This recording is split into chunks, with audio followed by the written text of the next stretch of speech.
क्या आपको मालूम है सन 1800 से इस देश में हिंदू मुस्लिम दंगे हो रहे हैं। 1926 में पूरे देश में दंगे हुए थे। क्या यूपी, लाहौर, मुंबई, तमिलनाडु, कोलकाता सब जगह अलग अलग वक्तों में दंगे होते रहे हैं।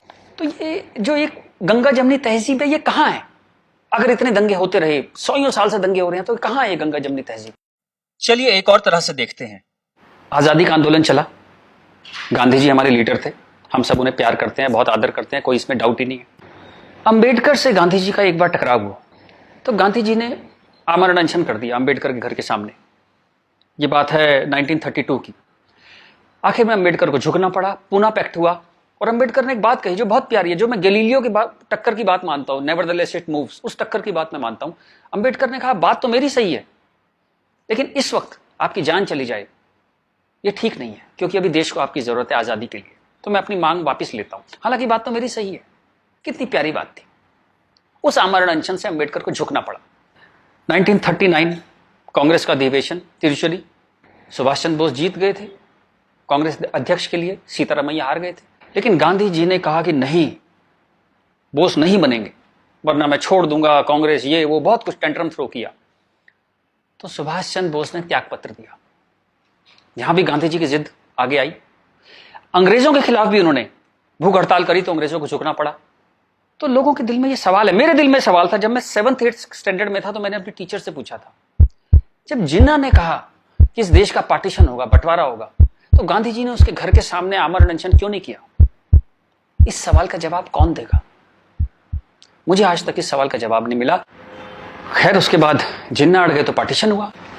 47 में पार्टीशन में करीबन 15-20 लाख डेड बॉडीज, जो हिटलर नहीं कर पाया, 15-20 लाख डेड बॉडीज हमने देखी। कुछ करोड़, 1-1.5 करोड़ लोग यहां से उजड़ के वहां गए, वहां से उजड़ के यहां आए। पूरी ह्यूमन हिस्ट्री में इससे ज्यादा डेंजरस, इससे ज्यादा खतरनाक चीज कुछ नहीं हुई। शायद वो रवांडा टूटसी में जो प्रॉब्लम हुई वही इसकी टक्कर की प्रॉब्लम होगी। सैकड़ों औरतों को नंगा करके सड़क पे चलाया जाता था, उसे पिंड यात्रा कहते थे। इतनी दर्दनाक चीज, बट ये हुआ क्यों? And who failed? किस वजह से इतना बड़ा पार्टीशन हुआ? सिर्फ एक वजह से कि मुस्लिम्स ने कहा हम आपके साथ नहीं रहेंगे। और आप बकवास आज भी करे जा रहे हो गंगा जमनी तहजीब की, कौमी यकजहती की। 20 लाख लाशें गिर गई, आप अभी भी सच का सामना नहीं करोगे? उसके बाद जो पार्टीशन से लोग आए, यहां बहुत सारे शहरों में रहे और अगले 20, 25, 30 साल बड़ी गरीबी में रहे। ना उनके पास पैसे थे, ना कैंप बोल दिया जाता था, वहां कैंप में रहते थे। बहुत तकलीफों से उन्होंने 20-30 साल बिताए। अब तो वो लोग नहीं है, गुजर गए, लेकिन उनकी वो दर्द की, वो जो रोंगटे खड़े कर देने वाली उनकी कहानियां थी, वो कहानियां जिंदा है। वो लोग जिंदा नहीं है, पर वो कहानियां जिंदा है। और याद रखिएगा, कहानियां अपने हीरो से, अपने कैरेक्टर से ज्यादा उम्र रखती हैं। जीसस चले गए, कहानियां हैं। राम चले गए, कृष्ण चले गए, उनकी कहानियां चलती हैं हजारों सालों से। तो वो लोग चले गए, पर वो कहानियां इस देश के सबकॉन्शियस में चली गई हैं। कलेक्टिव सबकॉन्शियस में वो कहानियां हैं। इसलिए जो आप हेट्रेड देखते हैं हिंदू मुस्लिम की, वो बड़ी एब्स्ट्रैक्ट सी हेट्रेड है। उसकी कोई शेप नहीं है, आप मालूम भी नहीं पड़ता किस वजह से या किस चीज के लिए, पर वो है। फिर आजादी हो गई, सरकार बन गई, कॉन्स्टिट्यूशन आ गया। उसके बाद फिर अजीब अजीब सी चीजें होने लगी इस देश में। शरिया की बातें होने लगी। 4 शादियां कर सकते हैं, हां कर सकते हैं। शाहबानो आती थी तो पूरा पार्लियामेंट उल्टा लटक जाता था सुप्रीम कोर्ट को दबाने के लिए। ये कुछ अजीब अजीब सी चीजें होने लगी इस देश में। तो कभी ये क्यों नहीं कहा गया कि हाँ हम शरिया पूरी तरह लागू करेंगे, हिंदू चोर जेल में जाएगा, मुसलमान चोर के हाथ काट दिए जाएंगे, क्योंकि शरिया में ऐसा कहा गया है। ये कभी कहा ही नहीं गया किसी प्लेटफॉर्म पर, लोगों के दिल में था। अब इस सवाल को दबाया कैसे गया? कांग्रेस के हाथ में ताकत आई।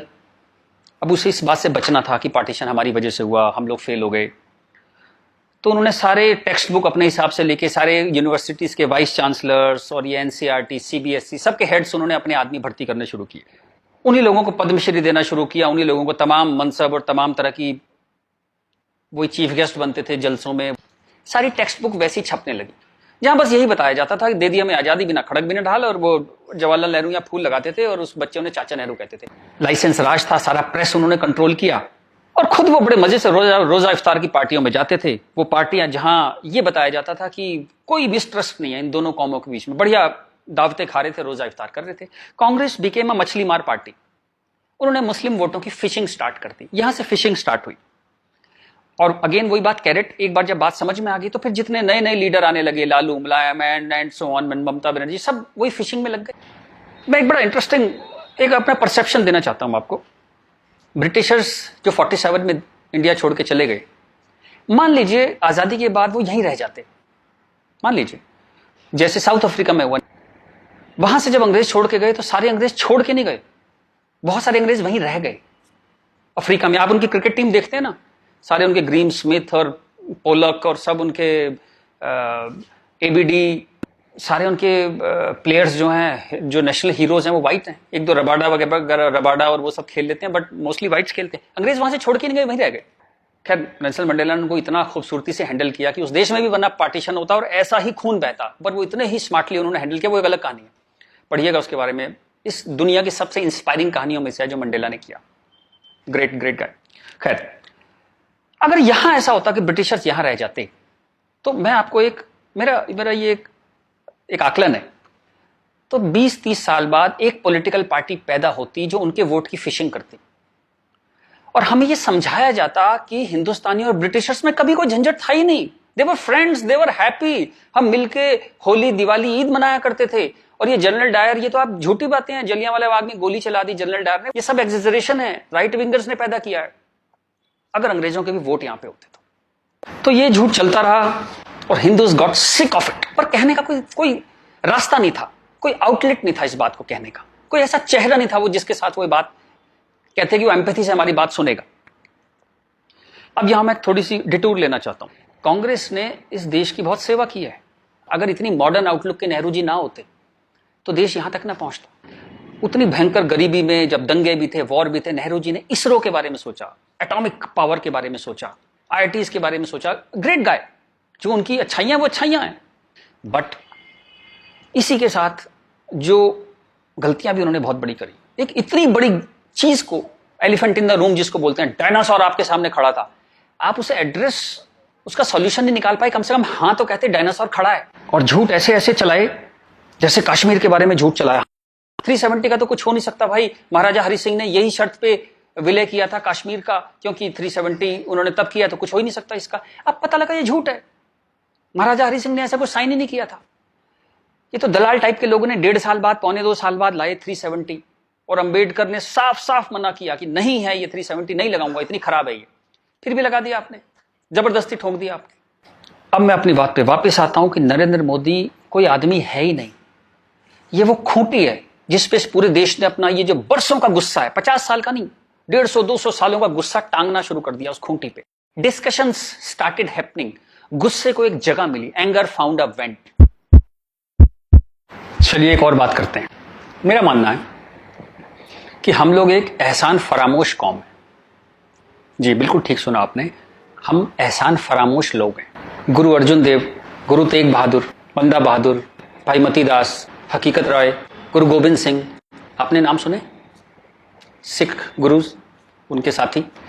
जब हिंदू कौम इस्लामिक रूलर से बहुत परेशान थी, फोर्स कन्वर्जन हो रहे थे, बहुत जुल्म हो रहे थे, जजिया वजिया बहुत चीजें थी, तो इन्होंने हिंदुओं को बचाने के लिए ये सब कुर्बानियां दी।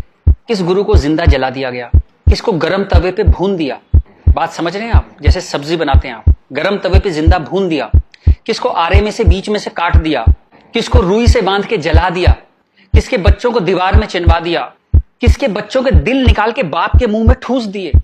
ये सब कहानियां हमने पढ़ी, इनकी कविताएं हम स्टेज पे गाया करते थे जब हम छोटे थे।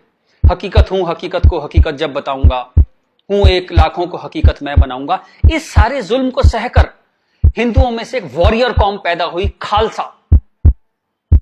पर आजादी के बाद टेक्स्ट बुक, कांग्रेसियां टेक्स्ट बुक थी सारी, इरफान हबीब, रोमिला थापर, इन सब ने हमें हिस्ट्री पढ़ानी शुरू करी, और ये कहा गया कि भाई हम बड़े सेकुलर हैं, सेकुलर रहो और प्रोग्रेसिव बातें करो। अगर आपने ये सब बातें करी तो बड़े आप कम्युनल कहलाओगे।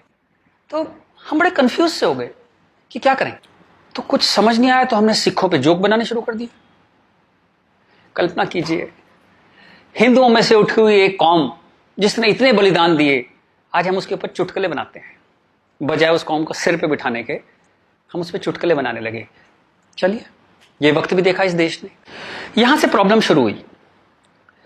जिन जिन मुस्लिम रूलर्स के हाथों, जिससे पूरे लंबे वक्त में वो जो हमने तकलीफें सही, जैसे ब्रिटिशर्स के हाथों सही, ब्रिटिशर्स चले गए, उन मुस्लिम लोगों के हाथों जो हमने इतनी तकलीफें सही, उनको आजादी के बाद हम कुछ एड्रेस ही नहीं कर पाए और कंफ्यूज हो गए कि ये सब जुल्म हुए भी थे या नहीं थे। ये गुरुओं ने जो इतनी बलिदान दिए थे, जो इतने सैकड़ों सालों से ये जो गुरुद्वारे बने हुए हैं, ये सच्चे हैं कि नहीं है, या ये मोदी ने बना दिए जाके चुप चुप के 200-300 साल पहले मोदी ने बना दिए। अंदर ही अंदर एक कैंसर है, इस गुस्से का एक कैंसर है जो इस देश को खाए जा रहा था कई सौ साल से।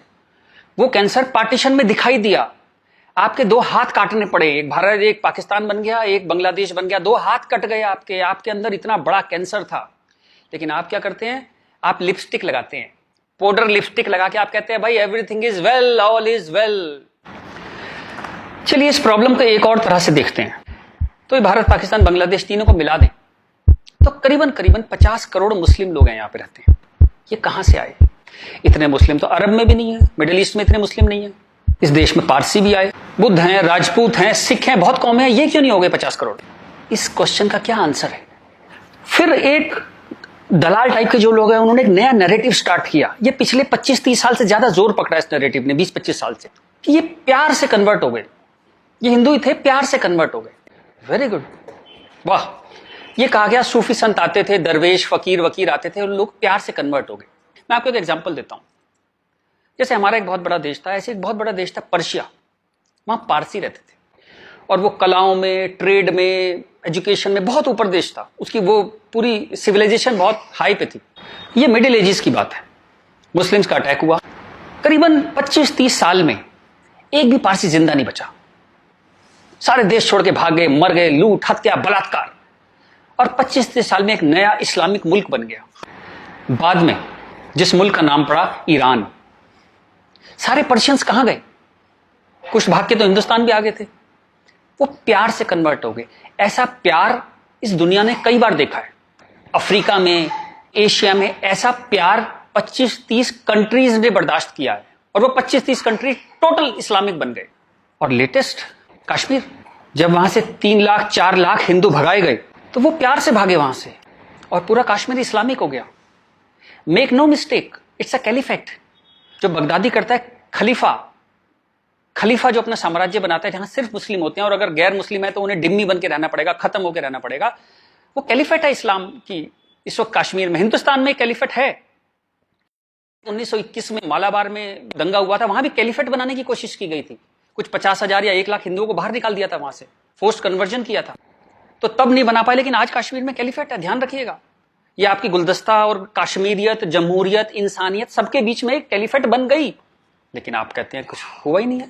और जब ये 3-4 लाख हिंदू वहां से भगाए गए 1 महीने के अंदर, तब कॉन्स्टिट्यूशन सो रहा था, इंटेलेक्चुअल सेमिनार कर रहे थे, गंगा जमनी तहजीब पे सेमिनार कर रहे थे और इस तरह की तमाम रोजा इफ्तार की दावतें चल रही थी। Happy, everybody was happy. और जो पूरी तरह इस्लामिक नहीं बना, उसके टुकड़े हुए, जैसे हिंदुस्तान के टुकड़े हुए, सूडान के टुकड़े हुए, और आपकी और हमारी जिंदगी में, हमारे लाइफ टाइम में स्वीडन के टुकड़े होंगे। आज से 15-20 साल के अंदर स्वीडन टूट जाएगा। ये एक प्रोसेस है जो पूरी दुनिया में चल रहा है। आप या तो बहुत भोले हैं, देखते ही नहीं, या आप इतने मूर्ख हैं कि दुनिया में क्या हो रहा है आपने कभी देखा ही नहीं, या आप झूठे हैं, या आप दलाल हैं। अगर आप इस पूरे प्रोसेस को मना करते हैं कि नहीं ऐसा कुछ नहीं था, यहां तो बड़ी गंगा जमनी तहजीब थी, आप इन सब में से एक है, या हो सकता है सब कुछ हो। चलिए मैं आपके साथ एक एक्सरसाइज करता हूं। आपके एक दादा होंगे, एक दादा परिवार है, दादा, चाचा, ताऊ, बुआ, फूफा, उधर के उनके बच्चे, सब एक पूरी फैमिली ट्री वो है। एक नाना की तरफ से है, तो एक आदमी करीबन ऐसे 10-15 परिवार उसके आसपास होते हैं। इसके बाद आप कॉलेज, आपका कॉलेज, स्कूल कॉलेज, जहां 50-100 स्टूडेंट हैं, जिसमें कुछ दोस्त हैं जो आपके साथ ट्रेवल करते हैं जिंदगी भर। फिर आपका मोहल्ला, आपकी कॉलोनी, वहां भी आप 10-20 परिवारों को जानते हैं। यूं कहें एक आदमी मोटा मोटा 700-800 1000 लोगों की खबर उसको होती है, डायरेक्ट खबर, चाहे मिले ना कि कोई बहुत दूर रहता है, लेकिन हाँ पता लगता है उसकी शादी हो गई, उसके बच्चा हो गया, डेथ हो गई, कुछ बहुत अच्छा हो गया, बहुत बुरा हो गया, खबर आ जाती है कहीं ना कहीं से। अब मैं आपसे एक्सरसाइज करता हूं, पिछले 20, 30, 50 साल में ये इन 1000 लोगों में से कितने लोग मुस्लिम बने, कितने लोग कन्वर्ट हुए? आंसर मिलेगा 0। क्या हुआ? सारे सूफी, दरवेश, फकीर रिटायर हो गए, आईपीएल देखने चले गए, इस्लाम की कशिश खत्म हो गई। दोस्त, जब तक गर्दन पे तलवार ना हो ना, कोई कन्वर्जन नहीं होता, या बहुत सारे पैसे ना हो, कोई कन्वर्जन नहीं होता। उसके बाद पार्लियामेंट पे अटैक हुआ, इस देश की पार्लियामेंट पे अटैक हुआ, और उसमें शामिल अफजल गुरु, उसके सम्मान में, उसके समर्थन में लोग खड़े हैं, हजारों हजारों लोग मुसलमान खड़े हैं, और हमने तब भी कुछ नहीं कहा। इस देश में हाहाकार नहीं हुआ। मुंबई में कुछ साल पहले आजाद मैदान में एक रैली हुई, किस लिए हुई? रोहिंग्याओं के समर्थन में। आपका क्या लेने देना रोहिंग्याओं के समर्थन में? और रैली के आखिर में क्या हुआ? जो शहीदों के लिए स्मारक बना है, फौजियों के लिए, शहीदों के लिए जो स्मारक बना है, उसको जूते मार मार के तोड़ दिया। इतनी नफरत आपके मन में इस देश के लिए, और कोई कुछ कहता ही नहीं, कोई कुछ कह ही नहीं पा रहा था। ये चल रहा था इस देश में। तो ये जो एक हेट है, ये इन दोनों कौमों में रही, और वो एक हेट, वो एक नफरत जो थी, वो कभी, it never became a past history, distant history, कभी नहीं हुआ। वो रोज रहा। कभी वो अफजल गुरु के रूप में आ गई, कभी वो क्रिकेट मैच के रूप में आ गई, कभी कश्मीर, कभी आजाद मैदान, वो हमेशा कभी ना कभी उसके न्यू एडिशंस आते रहते थे। एक और एक्सरसाइज करते हैं। आप मोटरसाइकिल चलाते हैं, कार चलाते हैं, साइकिल, स्कूटर कुछ चलाते होंगे। जब भी आप सड़क में जाते हैं तो थोड़ा संभल के चलते हैं। लेकिन आपके शहर के जो मुस्लिम एरिया है, जब उसमें आप जाते हैं तो कुछ एक्स्ट्रा संभल के चलते हैं कि नहीं? एक्स्ट्रा संभल के, कि अगर यहां लग गई तो एक्स्ट्रा पिटाई होगी। वो जो फियर है आपके अंदर, वो जो डर है, वो कमाल की चीज है, जिसको देश कहता है नहीं, एक सिस्टम कहता है नहीं, लेकिन आपके अंदर है, करोड़ों लोगों के अंदर है, 100 करोड़ लोगों के अंदर है वो डर। और एक आखिरी एक्सरसाइज, जब भी आपको कोई ज्ञान बांटता हुआ आदमी मिले, सेकुलर मिले, इंटेलेक्चुअल मिले, गंगा जमनी तहजीब वाला आदमी मिले, सब बराबर हैं, सब धर्म है, तो उसको कहिएगा चलिए एक पेज पे लिखते हैं, गीता, बाइबल, कुरान सब एक जैसे हैं, जीसस, राम, कृष्ण, पैगंबर मोहम्मद सब एक जैसे हैं, ना कोई छोटा ना कोई बड़ा, सब प्यारे इंसान है, सब बढ़िया हैं, सब बराबर हैं। एक पेज पे लिख के उसे बोली जरा 2-4 मुस्लिम से साइन करा के ला। ऐसी ची की आवाज आएगी उस इंटेलेक्चुअल की, आपके पास जिंदगी में दोबारा नहीं आएगा। वो एक मुसलमान के साइन नहीं करा सकता इस बात पे। ये सारा ड्रामा हमारे लिए है। ये तो जहां से मैंने बात शुरू करी थी कि ये जो गुस्सा है, ये कई 100 साल का गुस्सा है, जिसको वेंट नहीं मिला, कभी निकलने की जगह नहीं मिली। और ये जो बार बार दंगे होते हैं ना, ये उसकी EMI है। And coming back to the point, Modi कोई आदमी है ही नहीं। मोदी वो मौका है, और वो गारंटी है कि इस बार जब शाहबानो पार्लियामेंट में आएगी, कि हलाला हो गया, कि 4 विवाह हो गया, कुछ हो गया, इस बार पार्लियामेंट ब्लैकमेल नहीं होगी। वो एक शख्स नहीं है, वो एक इमोशनल बाम है, एक इमोशनल मलहम है, जिसकी इस देश को कई 100 साल से जरूरत थी। और अगर आप सोचते हैं कि एक आदमी क्या कर सकता है, तो दोस्त, कैसे आकाश में सुराख नहीं हो सकता, एक पत्थर तो तबीयत से उछालो यारो।